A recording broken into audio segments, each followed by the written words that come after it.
চণ্ডীতলা বিধানসভার অন্তর্গত পাঁচঘড়ায় রামনবমীতে রামের মূর্তি এনে পুজো করা হয়েছে এবং হাজারের উপর মানুষকে প্রসাদ বিতরণ করা হয়েছে, সাথে পুষ্পবৃষ্টি এবং 108টা প্রদীপ প্রজ্বলনের মাধ্যমে রামের আরাধনাও করা হয়েছে অত্যন্ত ভক্তির সাথে। আজ সারা বাংলা এবং সারা ভারত জুড়ে যেখানে রামের পুজো হয়েছে এবং পাঁচঘড়াতে সেই রূপ দেখতে পাওয়া যাচ্ছে। এই পাঁচঘড়ার পুজো, রাম পুজো কমিটির মেম্বারদের সাথে আমরা কথা বলে নেব এবং জেনে নেব এখানকার পুজো সম্পর্কে বিস্তারিত।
দেখা যাচ্ছে রাম মূর্তির আরাধনা হয়েছে এবং রাম পুজো আজকে রামলালার যেহেতু জন্মতিথি এবং আপনিও সেখানে প্রেজেন্ট আছেন এবং যত দিন যাচ্ছে মানুষের মনে রাম ভক্তি বা হিন্দুত্বের সঞ্চার হচ্ছে, এটা নিয়ে যদি কিছু বলেন।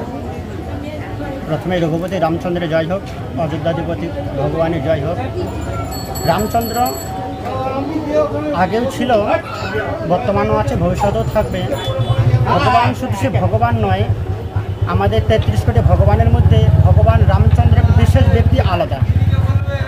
অন্যান্য ভগবান যারা ছিলেন তারা আমাকে পুজো করো, আমার আরাধনা করো, এটাই শিক্ষা দিয়েছিলেন। কিন্তু ভগবান রামচন্দ্র তিনি কখনো বলেননি আমার পুজো করো, আমার আরাধনা করো। তিনি কি বলেছিলেন, আমার মতো করে তোমরা জীবনটাকে গঠন করো। আমি হচ্ছি মর্যাদা পুরুষোত্তম, আমি কখনো মর্যাদা লঙ্ঘন করিনি, করব না। তো আমার জীবনে এটাই মানুষের কাছে শিক্ষণীয় বিষয় যে মর্যাদা ঠিক রাখতে হবে, মর্যাদা পুরুষোত্তম হতে হবে। আমি পুরুষের মধ্যে বিশেষ একজন উত্তম ব্যক্তি। আমি চাইব আমার মতো সব মানুষ উত্তম রূপেই জীবনযাপন করুক, উত্তম রূপে আসুক, যাতে মর্যাদাটা কেউ লঙ্ঘন না হয়ে যায়। আমি যখন বিবাহ করি, রামচন্দ্র যখন বিবাহ করেন তখন তিনি পত্নীকে কথাই দিয়েছিলেন সীতারানীকে, আমি তোমাকে ছাড়া আমার জীবনে অন্য কোনো নারীর দিকে আমি দর্শন করবো না বা তাকাবো না। সীতারানীও সেই কথাটাই দিয়েছিলেন ভগবান রামচন্দ্রকে, আমি যতদিন বেঁচে থাকবো এক পত্নীর মুখ দর্শন করি আমি জীবনটাকে প্রতিপালিত করবো। এই হচ্ছে রামের বিশেষ ভূমিকা, যে আমাদেরকে মর্যাদা লঙ্ঘন করতে হবে। রামচন্দ্র আমাদের জ্ঞান, আমাদের ধ্যান, আমাদের আরাধ্যদেব ভগবান রামচন্দ্র। কলিযুগে রামচন্দ্রের পুজো কেন করতে হবে? কলিযুগের পুজোটা এই জন্যই করতে হবে, ভগবান যে মানুষ হবার যে একটা গঠন, মানুষ হবার যে একটা ভূমিকা, আমরা কোন ভগবানকে অবলম্বন করে আমরা মানুষ হতে পারবো। এই জন্য চৈতন্য মহাপ্রভু, কলিযুগের অবতার মহাপ্রভু, তিনি রামেশ্বরমে গিয়ে রামের পুজো করেছিলেন যে কলিকালের মানুষ তপস্যা করতে পারবে না, যজ্ঞ করতে পারবে না। সেই জন্য ভগবান রামচন্দ্র কী বললেন, তোমরা আমার মতো করে জীবনটাকে তৈরি করো, তোমাদের নাম যজ্ঞ কিছু করতে হবে না, আমার মতো হলে তোমরা ভগবানকে লাভ করতে পারবে। ঠিক মর্যাদা রক্ষা করতে হবে। হয় আপনার সন্তানকে আপনাকে রাম তৈরি করুন, নতুবা রাবণ তৈরি করুন। রাবণ মর্যাদা লঙ্ঘন করে তার ধ্বংস হয়েছে। রামচন্দ্র মর্যাদাকে রক্ষা করে ধর্মে প্রতিষ্ঠিত হয়েছে, সেই জন্য ধর্ম প্রতিষ্ঠিত হওয়ার বিশেষ একটা ভূমিকা রামচন্দ্রের আরাধনা।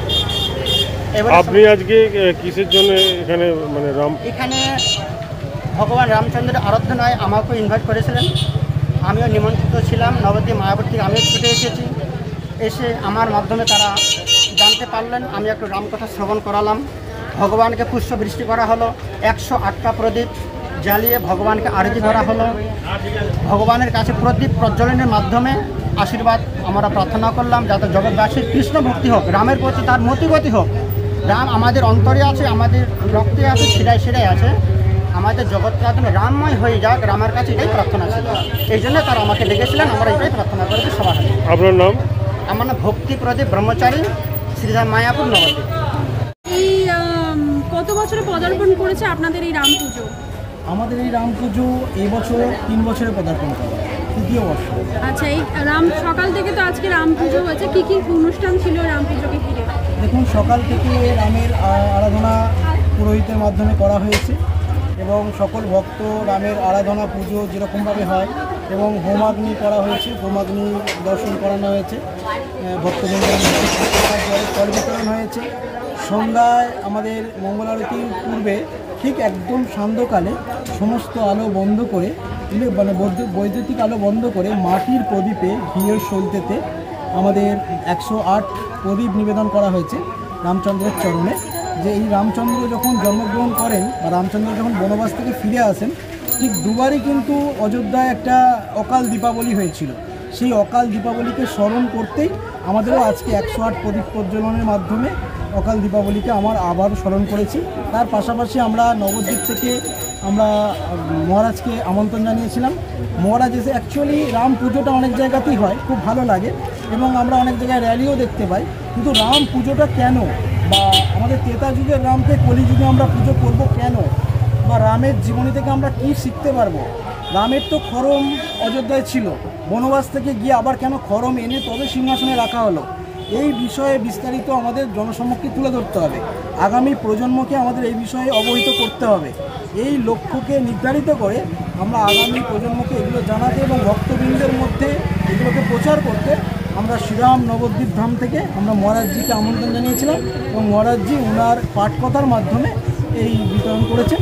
এবং সর্বোপরি এটা হওয়ার পর আমরা পুষ্পবৃষ্টি করেছি, সমস্ত সকল আমাদের যে পুরুষ নারী নির্বিশেষে প্রত্যেকে রামচন্দ্রের মস্তক থেকে সর্বাগ্রে সর্ব অঙ্গে পুষ্প আমাদের বর্ষণ করেছে। তারপরে আমাদের এই 3 থেকে 3,500 ভক্তবৃন্দের মধ্যে প্রসাদ বিতরণ আছে। এই প্রসাদ বিতরণ এবার শুরু হবে এই সন্ধ্যা 8টা, ঠিক একদম 8টা থেকে আমাদের শুরু হবে প্রসাদ বিতরণ। নামটা আর পদটা বলো। শেখর দাস, এই রাম সেবা সমিতির সভাপতি।